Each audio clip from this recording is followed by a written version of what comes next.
Maayong gabi, tirada na to karon mga bay. Siyempre magtula tag sinulan mga bay. Labas kayo kuha sa gyud tagalagbati ani kay mo man ni siya makadalag bida dira sa sabaw. Bida man noon, bida ka pamilya dili oy. Bida kay kana siya sa tamis kay ang sabaw ana pag nailagbati. Mo ni tirada day mga probinsya mga bay. Alagbati dira mga bay naras tubangan. Nindot pa jud kay dahon nga maayong pagkabubo. Maayong pagkabubo. Okay, kay ligo. Ligo noon. Di gyud pumuwala nga atong pang pahumot diha sa sabaw. Tanglad. Muna itong tirada diha mga awat at ibot-ibot ra ba. Mga kaibot na mga pito diha o unom ba. Matik.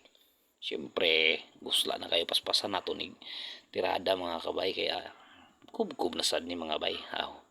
Sa pamandiay gikan man ko nanulo ganiha gitagaan po sa grasya sa Ginoo mate ka tutulaon tanglad raw lagbati atong tirada diya sa itong mga isda diya mga bay. Siyempre presko man kay tamis man kay sabaw kay presko biya kaayo.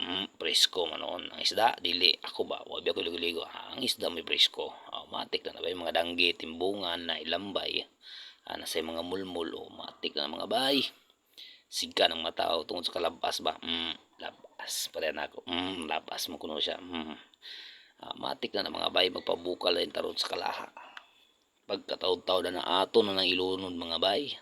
Siyempre nakahaling naman sa taa. So pa may dugayon. Kabukal na natong kalaha diha awitang ladato na ng ilunod atong mga isda diha nga presko kayo. Siyempre gusla na kayo. Bungkag na sa ni mga bahaw ni mga bay.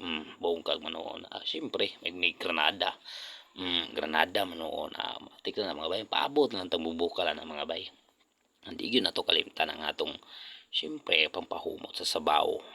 Ang alagbati diha. Saday ka. Daghang salamat sa pagtanaw ninyo kanunay sa akong mga video ug pagsuporta mga bay. Pimo kanunay God bless. Ako sa Unity Wason mga bay kay siyempre gusla na kayo. Gusla naman noon. Ito na rin dalian. Ay paluparon na to ng kalaha diha sa kalayo. Siyempre gutom naman.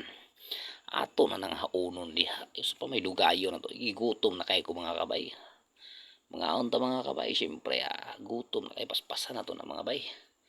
Digyo po na diga diya sa lamisa mga bay ug dili yun nato na tilawan. Tilawan yun nato na yugon sa timplada diha. Sa may masulti nimo da mga kabay. Matik. Kubkub na sad ta mga bay. Mo na itong recipe karon bay gabi una. Tilula. Tamis kayo. Salamat mga kabay. Ang pimo kanunay God bless. Bye bye.